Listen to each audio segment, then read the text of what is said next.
साधना प्राथमिक शाळा सातारा असे आहे। मी इयत्ता 3रीत शिकत आहे। मी आज तुम्हाला लोकमान्य टिळक पुण्यतिथी निमित्त भाषण म्हणून दाखवणार आहे। भारतीय स्वातंत्र्य लढ्याचे आद्य प्रवर्तक, भारतीय असंतोषाचे जनक बाळ गंगाधर टिळक यांचा जन्म 23 जुलै 1856 मध्ये रत्नागिरी जिल्ह्यातील चिखली या गावी झाला होता। त्यांच्या आईचे नाव पार्वतीबाई व वडिलांचे नाव गंगाधर असे होते। ते लहानपणापासूनच हुशार होते। हुशार असणाऱ्या टिळकांना सर्वजण टोपण बाळ या टोपण नावाने ओळखत होते। अन्यायाविरुद्ध चीड असणाऱ्या टिळकांचे कार्य खूप मोलाचे आहे। केसरी व मराठा ही 2 वृत्तपत्रे त्यांनी सुरू केली होती।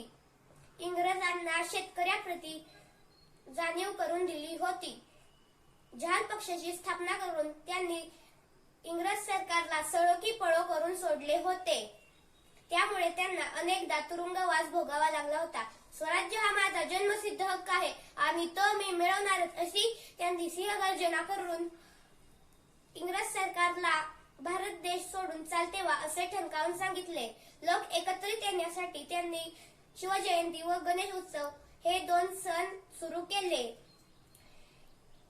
1920 रोजी त्यांचा मृत्यू झाला। अशा या थोर नेत्यास माझ्या शतकोटी नमस्कार। धन्यवाद। जय हिंद, जय महाराष्ट्र।